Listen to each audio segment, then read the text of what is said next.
What's up and welcome to the Non-Fungible Stories. This is your host, Non-Fungible TC, Non-Fungible today and Non-Fungible tomorrow. And today we are so happy to have Shawn, who proposed to his current wife in a very unconventional method involving NFTs. So how are you, Shawn?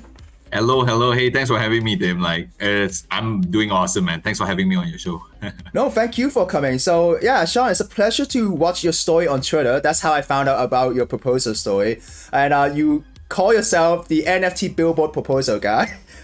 So before we begin, I was just wondering if you could share more to the audience about your background. Sure. So I, as much as people would think I am a full-time influencer, I'm not. I work a full-time job, 9 to 5. I'm in the corporate space.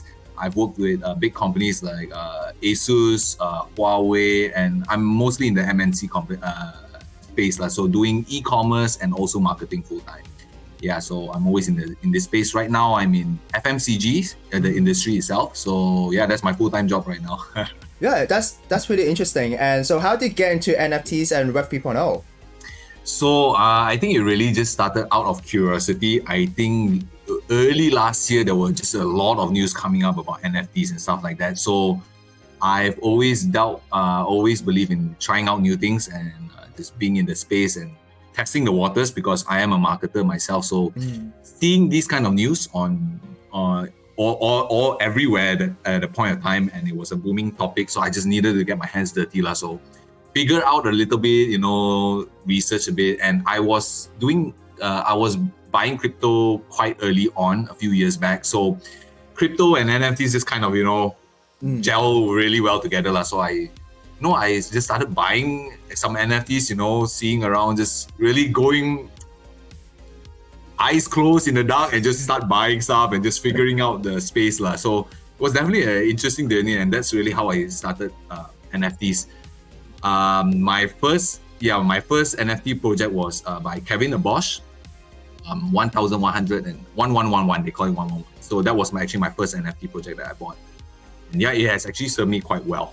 Yeah, so after that, I just started delving into the space a lot. Yeah, it's very interesting because I share a similar background with you. I'm also from a marketing background, and as a marketer, you always have to look at what's the next big thing. How do you get more eyeballs? How do you advertise this and that, right? So that's why I kind of see where that billboard thing is coming. And so let us switch to your story about your wedding proposal. Okay, so right now I have the video here. So I was wondering if you could share more about your wedding proposal involving NFTs. Yeah, sure. Yeah, so this whole idea really just came about because I was doing NFTs I was in this space about doing NFTs already. And my girlfriend at that time, now wife, of course, was in this space with this journey with me. I consulted her with a lot of things that I was going to do, because that requires a lot of money when you buy NFT. So when this thing came about, of course, it was time for me to propose as well. And then she was really acceptive about crypto and NFTs. And then I just had this crazy idea one day to what if I propose with an NFT instead of a diamond ring? And that kind of really just came about. And as you can see in this video, I had a billboard on the side of the road, and then I just basically brought her along. And one day, then she saw the billboard and she kind of knew what was going to happen next. And you can see up on the billboard itself, those were actual NFTs that I created. One, I've actually got an artist, my friend, to do a portrait of her. And the other one was a crypto dad. So that was very popular at the time. And then after that, I just linked a little bit more of the other things, like including my wallet and just creating this. I think it was just an interesting story to do. As a marketing experiment more than anything. But yeah. So you're using marketing in your personal life as well. Yeah. Because this is very marketing. Yeah. And I think what was very in something I always had this thought about was how can I bring old school marketing ideas or tactics and merge it with the NFT world? Because NFTs are so far-fetched out there that 99% of the community or the average person does not even know of. but they do know billboard ads, they do know Facebook ads, and all of those standard stuff that we've been having in marketing since like the start of start of humanity, right? So I just thought, what if I could merge the two ideas, something very old school, like, and something really new age, and what would happen out of that? So that's where that kind of like sparked all of these kind of things. Like, hey, wait, what if I could do this? And just, like a mad scientist is like, let me just merge these few things together and see what happens. So that's how it really came about. Yeah, and I love how your skill as a marketer is able to locate these billboards, because it takes skills to contact these companies. Hey, can you do this thing? Yeah. And actually, it's, well, in the gray line, borderline, illegal. I wouldn't say the word illegal, but you're not actually supposed to do that because there are obviously regulations, one. Secondly, I don't think a lot of billboard companies will even allow you to do that to begin with. One of the reasons why is actually for billboards in Malaysia, you need the billboard to be in the national language, which is Bahasa Melayu or Bahasa Malaysia. So being totally English was already like kind of like you're not supposed to kind of thing lah.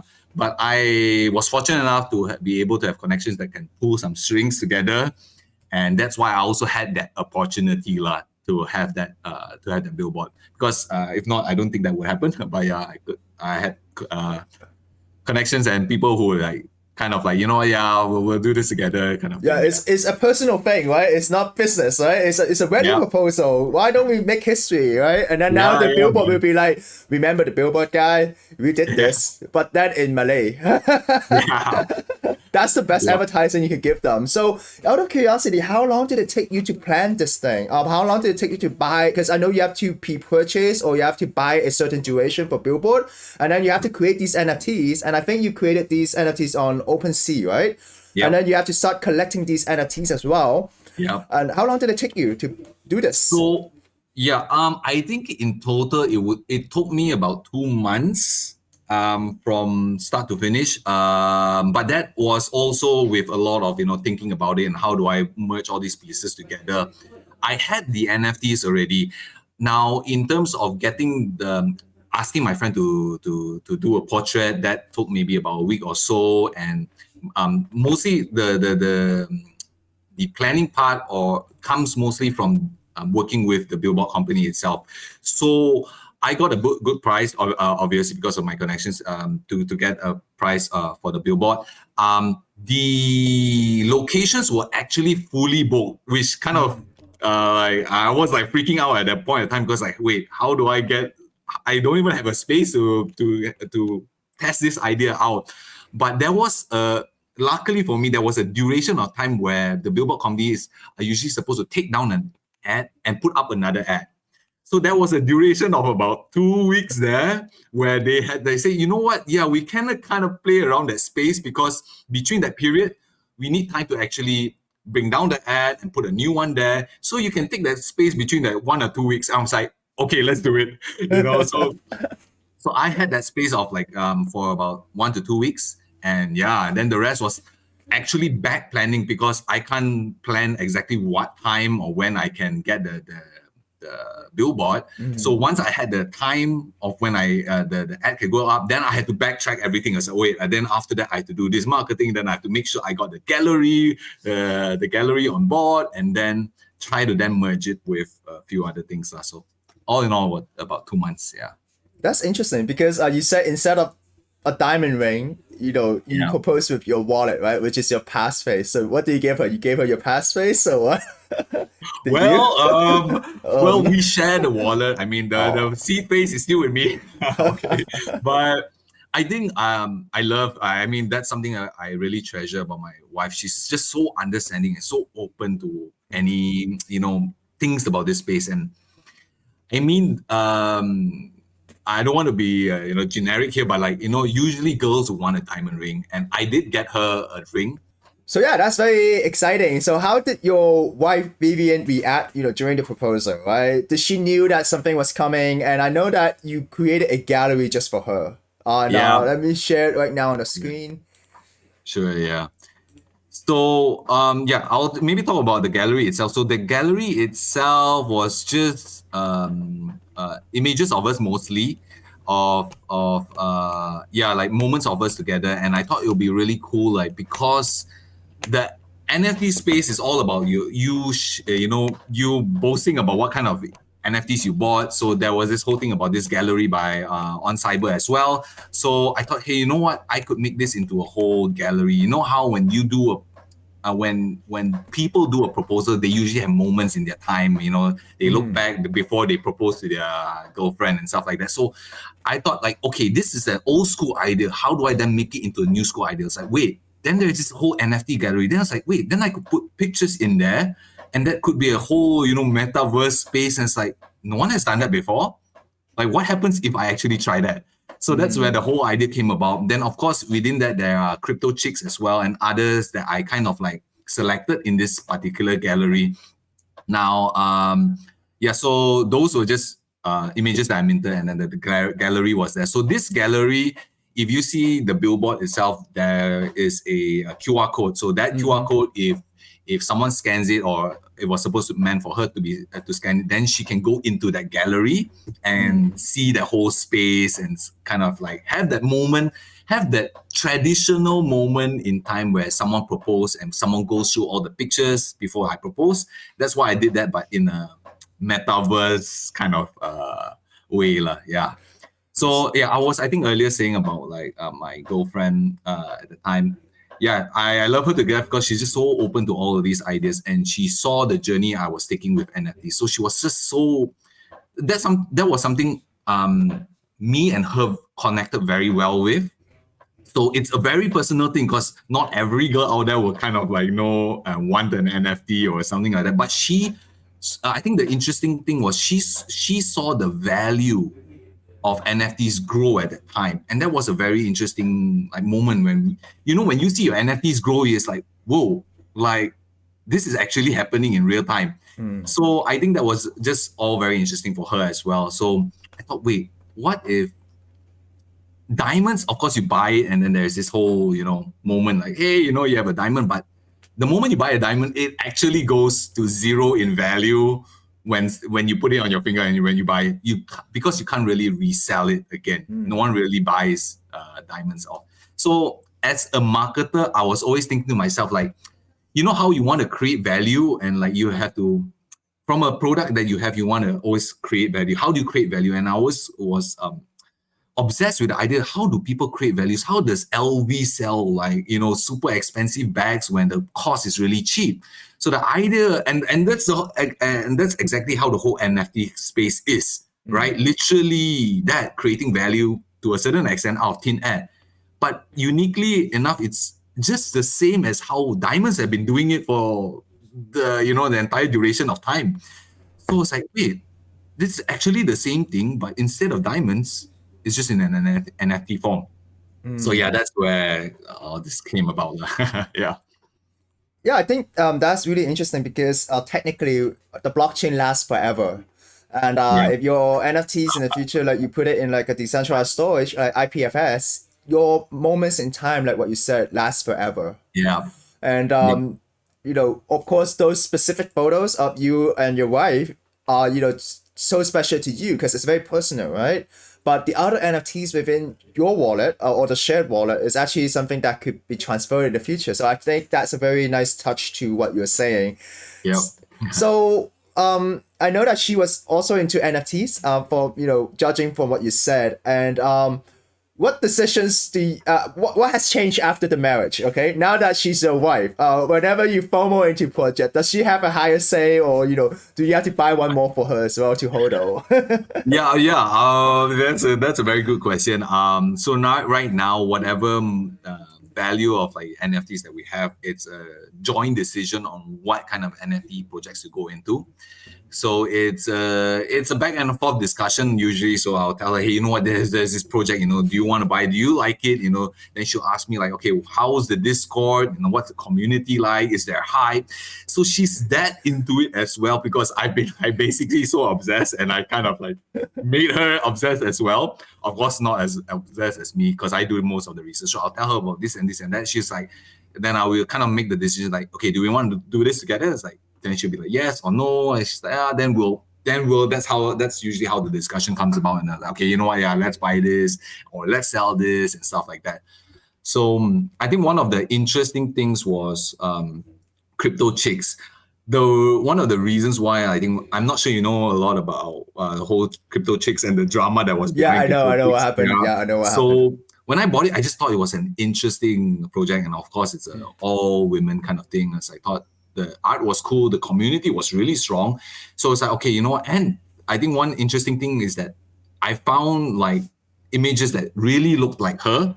I was like, oh my goodness, this is just so. This is how all these little things merge and makes it so personal. So yeah, so that's why I did. I bought a few, and then and the hype of like crypto chick, it went up into like right until like 2 ETH, I think was it? Yeah. So at that time, she was like, we were discussing like, should we sell it? Like, you know, like we made a banging out of that, you know, like we should sell. I sold some before because I bought a few. Not at a height, but then it was a constant discussion, like, you know, like whether we should sell it, whether we should keep it. So ultimately, yeah, we sold most of it and then kept one. But after that, the whole drama of crypto chicks, and it actually dropped value and stuff like that. So we kind of like talked and discussed about it, whether we want to sell it off, and then So that's usually how the discussion goes, lah. Yeah, I think it's a dream team. I mean, people in crypto, like what you have is like a dream team. You go through the high and lows at the same time, and then you guys, it's kind of like a support group as well. You know, you experience it.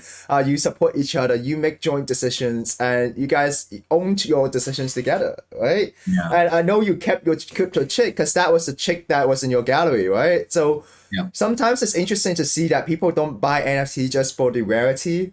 Like, not everyone is buying just to flip, right? Someone is buying, hey, it looks like me, it looks like my wife or something like that, and why don't I buy it as a gift? So you were talking about the metaverse, and I know that you're also from a marketing background. Have you done your wedding in the metaverse yet? Unfortunately, no. That would be a crazy cool idea, but I was like, whoa, okay, that would require like some work and some thinking. I was like, okay. No, definitely not in the metaverse yet.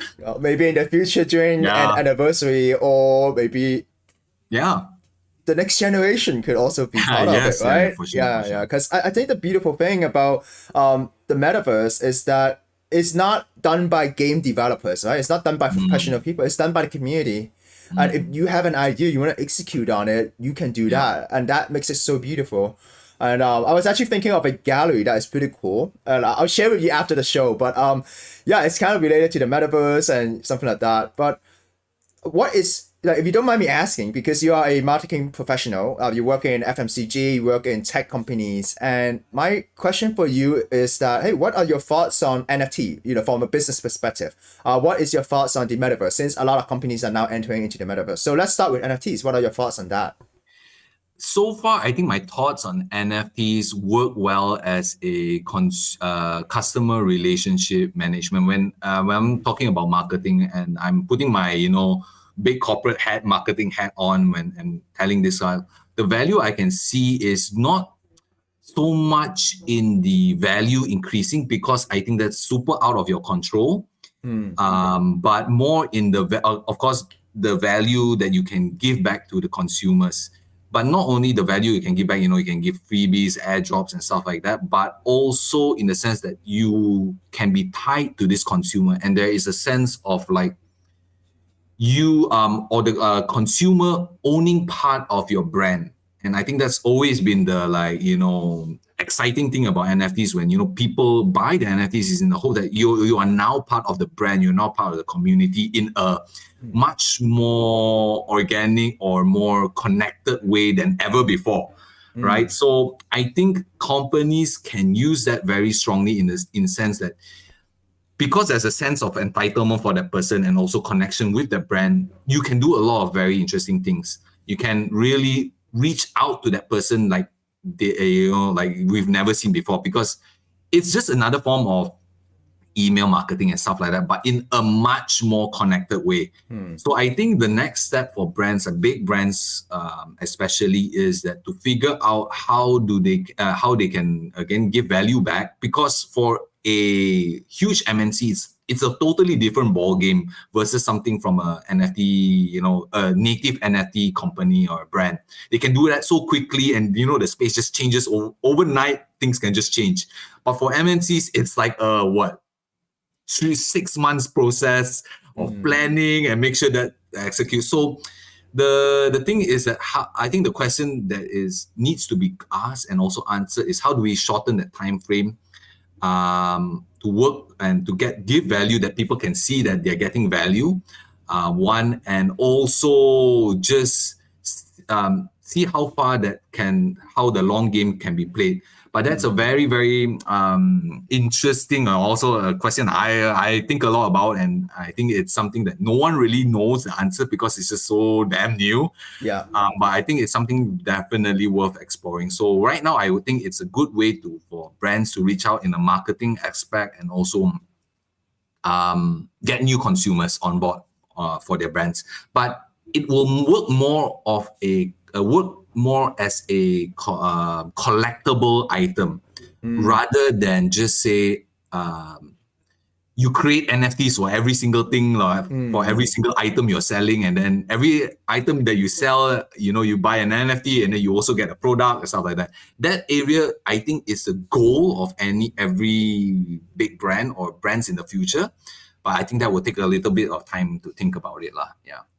Yeah, and I think one thing that, because I'm also from a marketing background, and I think what brands should do as well is to really understand the space, because there's a lot of money in the space, but a lot of brands failed because sometimes they sell cash grabs, right? They just want to extract as much money, leave. But that's not how this space works. This space is all about the community. People could go to the founder and say, hey, why is this project doing this? I could talk to you on Discord. So I think sometimes I can't help to think that marketing schools, right, like universities, should kind of change, also include a course in marketing in Web 3.0. Because in the past, when you talk about a brand, if you want to reach out to them, you go to Facebook, right? It's a one-to-one communication. And they might not reply you as well. Oh, why don't you go to our customer service elsewhere? But in crypto, well, these are, as you said, members of your brand, right? They own the NFT. They have special access to that Discord channel. And then they should have direct access to the brand or the decision makers. And now we have DAOs as well, and where you can vote with your NFT. So there's just so much potential that they have to learn. Yeah. You're totally right on point. And I think that's also, definitely the challenge for traditional brands, because everything is a centralized decision making, whereas Web3 and NFTs is totally the other way around. So it requires a whole different mindset to begin with. And that's honestly actually super hard for big brands to even grasp that idea alone, like try it out in the metaverse. So yeah, that's definitely an interesting thing. And that's something that brands really need to at least try to explore and be open to the idea about it. Yeah. So we were talking about brand thoughts towards the NFTs. Okay, so what are your thoughts, for a brand if they want to go into the metaverse? Because metaverse is kind of like a buzzword right now. Everyone is talking about the metaverse, and what exactly is the metaverse, and what is it like retailtainment, or what is it, right? Right. I'm more reserved on the metaverse idea and just execution of it, because I think firstly, I don't know anyone who spent more than 10 minutes in any virtual arena, stuff like that. At least I have not known. Perhaps there are, and it's a growing thing. But I think the adoption is way too early, firstly, for people to be on that. Retail entertainment and stuff like that, I think it's definitely has its spot. Now, still the question is, how do we make that as seamless as possible? And which is, I think, where the biggest hurdle is. It's just not a seamless process. Because usually when my experience with metaverse is, you need a very powerful computer to kind of go into the metaverse to have a very nice experience. That's one. Then there's the whole idea of having goggle, the whole VR set to really be in the space, So, but right now we are all through our handphones mostly. So I think right now, I think this is a very interesting quote by someone which said that the metaverse actually isn't a place that people will go, particularly, but a point in time where your digital version of yourself, your identity, and the real world is on par, or has the same value as the digital world. Your digital world has the same value as your real world. So I would think metaverse is still a little bit far, but it's something that we just need to explore and then see what happens. But I would be very keen to see how metaverse plays out through your phone and how we can connect it with your phone, because we're just everywhere walking around and we're mostly on our phones most of the time. Yeah. But how do you create that metaverse concept onto a phone? I mean, I'm not sure if it's even possible. Maybe through AR could be a good merge between that step before the metaverse. So I would think maybe AR before metaverse VR and stuff like that. Yeah, but that's just my thoughts. Yeah, definitely. I think there's no right or wrong answer right now because everything is so new. There's different definitions for metaverse, right? Some people say, oh, it has to be VR goggles. It's like Facebook, and then you can feel everything. But some people say, hey, no, it's just like a social experience. That could also be a metaverse, right? Even your on cyber gallery could also be a metaverse. So there is so many interpretations, but that what makes it exciting because there's so many possibilities at the same time. Yeah. So before we end the stream, I just want to ask you if there's anything else you'd like to share, or if someone is watching the stream and then they're into NFTs, their girlfriend is into NFTs, they want to do like a big proposal related to NFTs. What is your advice to them? I would say my advice, if your girlfriend is into NFTs, definitely marry her. So that's one. I think, man, it's just how I think everyone should just definitely be more open to it, because there's just, as much as there's a lot of love, there's also a lot of people who are just totally against the whole idea and think it's a bubble. I mean, it could potentially be because of just how many pyramid schemes are out there in the NFTs and so many rug projects. But I think that comes with the territory. That comes with being new in the space. And that has been happening since the internet has been born. And if you look back in time, people were saying the internet was, a fad. I mean, like, can you imagine, like, people saying the internet was a fad? So it's just happening over and over again, right? So I think just definitely be open to the space. Of course, it takes a little bit of investment or money that to play in this space. But if a person has money they can afford to lose to try it out, I think definitely it's worth a shot. I mean, especially I think if they are into the marketing space, this is an area that you just need to get into, because wherever the attention is and wherever people are talking about something, that's where you should be and testing, getting your hands dirty. So definitely that, yeah. Yeah, that's very interesting, and it's a very insightful sharing that you have, and it's a beautiful story to witness this. And thank you so much for being on this channel. I just reached out to you on Twitter. I just saw your tweet. Wow, this is such a beautiful story, and I appreciate your time. And yeah, this concludes the end of our show. For those of you who are watching, you want to check out Shawn's story, you want to check out his gallery, the links are going to be in the description link below. And yeah, thank you so much for being here, Shawn. Thanks for having me, man. Yeah, and help me say hi to Vivian as well. Yeah, I definitely will do. Will do. She's the other main character of your beautiful story. All right, bye-bye.